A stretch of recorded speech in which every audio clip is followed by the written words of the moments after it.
berbekam dari sini 2 hari darah.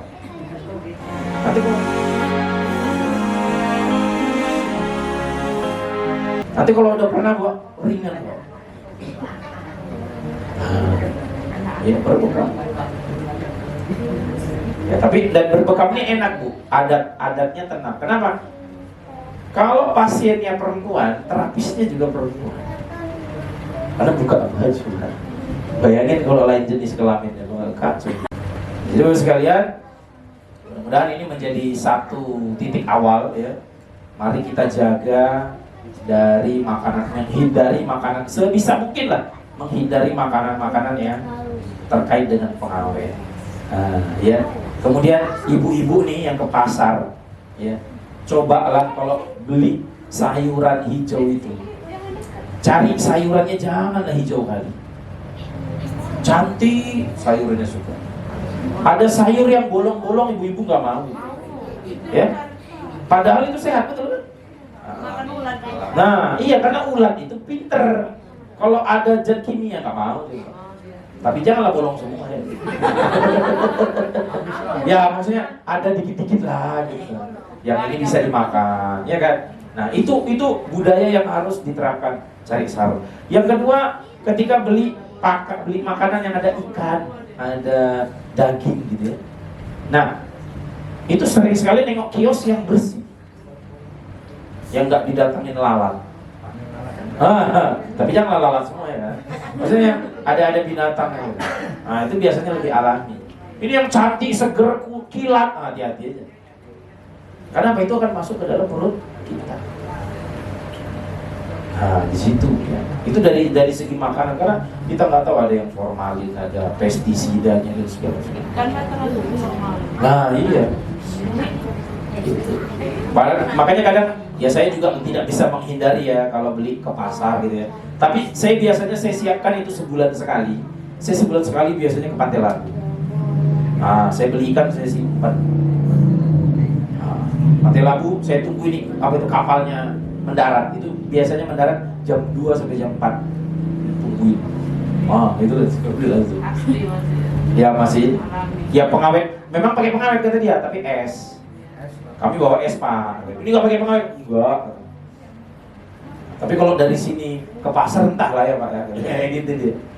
Karena yang beli nanti tuh rame itu apa? Di TPI itu PK-PK pengawet itu udah bernampung aja. Nah, gitu. Ya sekali-sekali biar supaya pencernaan kita sehat lah. Gitu. Tapi tiap hari kesannya gempol juga ya. Ya mau tak itu tadi. Makanya kita nggak akan bisa menghindari badan kita dari racun. Ini keliling ini racun. Ya, oleh karena itu mari kita jaga makanan kita karena ini akan terkait dengan generasi kita ini. Ya, mereka ini harus sehat terus Pak. Kalau kita tinggal berapa tahun lagi, ya kan? Nah, paling 20 tahun kali kuat kali gitu. Iya kan? Nah, saya aja udah 42. 20 tahun lagi kan? Masih umur nggak ada yang tahu. Ya. Nah itu ya, jadi yang kalau saya sih lebih fokus menjaga bagaimana generasi karena mereka lah yang meneruskan nanti agama kita. Ya, bagaimana hafalannya, bagaimana ibadahnya, terus kesehatannya juga dijaga ya, karena mereka juga butuh nutrisi ya. Itu yang kita harapkan dan mudah-mudahan ini menjadi pelajaran kita di awal. Pentingnya tentang kesehatan, karena apa? Ya sehat itu semata-mata supaya kita enak beribadah di hadapan Allah Subhanahu wa taala. Itu bukan talent, karena Allah bilang apa? Wa ma khalaqtul jinna wal insa illa liya'budun. Tidak akan diciptakan jin dan manusia selain daripada mengabdi kepada. Jadi makhluk yang Allah urus itu 2 aja di dunia ini. Itu adalah jin dan manusia.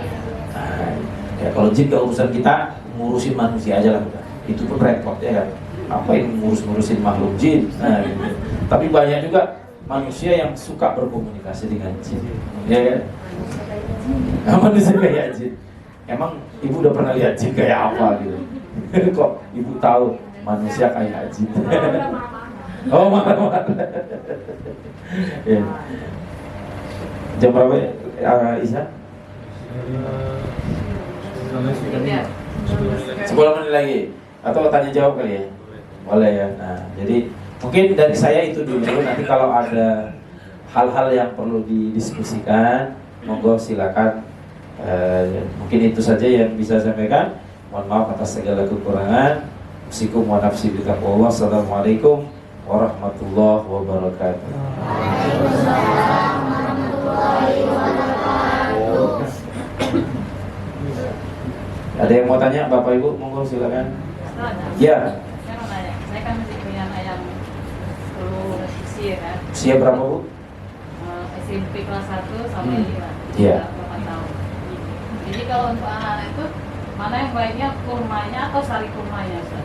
Ya, karena biasanya makan kurma anak-anak tuh gak bakalan mau punya. Memang cari aja sari kurma dengan kualitas terbaik. Nanti caranya nyarinya begini. Ibu baca komposisinya di situ. Komposisi. Kalau dia tulisannya 100% sari kurma, itu biasanya bagus. Nah, tapi kalau komposisi sari kurma, glukosa, fruktosa, berarti ada zat tambahan. Nah, dan biasanya kalau ada zat tambahan, cenderung harganya lebih murah. Nah, itu aja. Jadi di kodenya di situ. Ya, siap. Dan untuk anak-anak dosisnya kalau sari kurma yang 100%, hitungannya itu kalau tidak salah ya, 1 sendok sari kurma setara dengan 7 butir kurma di blend. Sekalian diminum ya? Iya, sekalian. Kalau kita ya tergantung kebutuhan. Ya, kalau kita ya 2 atau 3 sendok.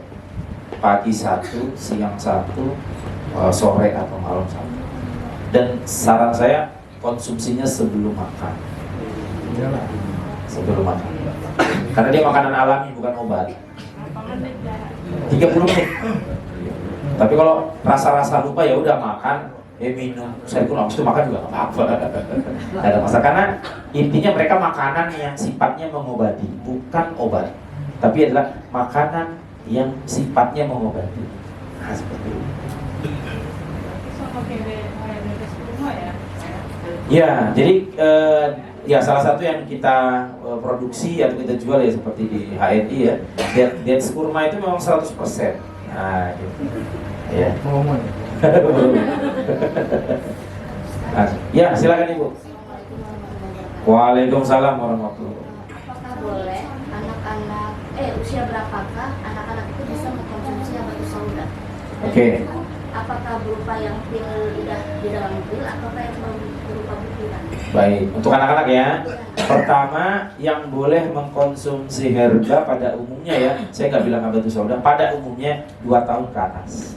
Karena secara psikologi pencernaan, anak-anak di atas 2 tahun sudah sedikit sempurna pencernaannya. Makanya kenapa perintah Al-Quran sebelum 2 tahun yang mengkonsumsi makanan dan gizi terbaik adalah ibunya. Nanti masuknya melalui ASI. Itu konsepnya. Nah, problematikanya adalah ketika habatus sauda dalam bentuk biji, apakah anak-anak suka? Itu masalahnya. Jadi karena apa? Habatus sauda itu aslinya wujudnya pahit dan hitam, pekat hitam dia. Nah, dalam dunia herba yang saya pelajari tentang herbalogi, herba yang sifat atau rasanya pahit itu adalah herba detox khusus. Ya, dia akan buang racun melalui usus. Dan kemudian herba yang rasanya pahit adalah antidot atau anti racun. Nah, makanya nanti di dalam tubuh manusia ada namanya zat pahit yang diproduksi oleh empedu pahit. Apa fungsi zat pahit di dalam tubuh? Menangkal racun. Itulah Allah Subhanahu wa taala ciptakan. Ya. Nah, kalau zat pahit kekurangan, maka kita butuh zat pahit dari luar. Banyak kan herbal zat pahit, sambiloto, brutowali, pasak bumi, habatus sauda. Kita butuh zat itu, zat pahit. Daun pepaya betul. Yang pahit ya betul. Paria ya Pak ya. Iya.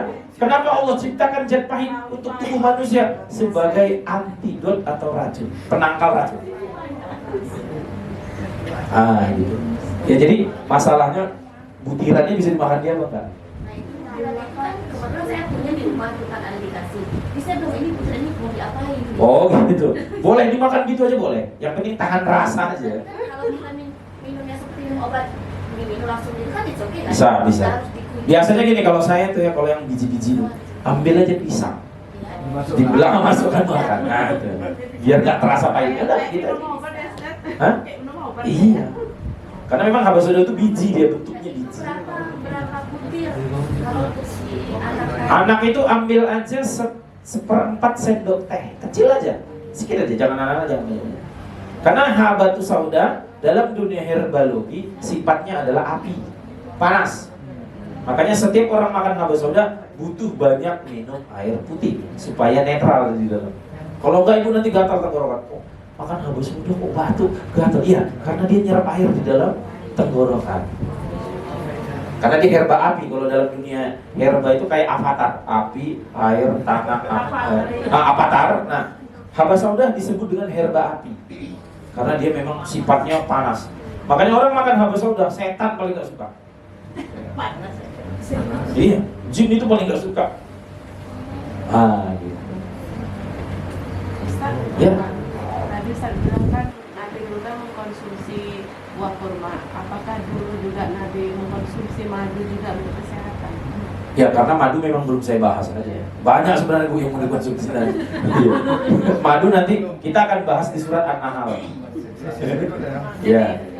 Lebih baik mana jadi buah apa tadi?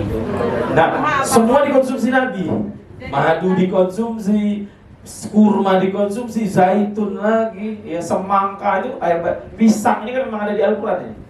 Ada.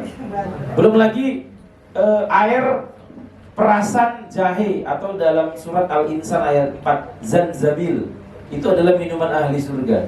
Nah, kalau di dunia namanya bandrek. Makanya kalau nggak suka bandrek hati-hati. Di surga minumnya itu nanti. Membedakan madu yang bagus itu macam mana? Oke, nanti ada pelajaran ini isi.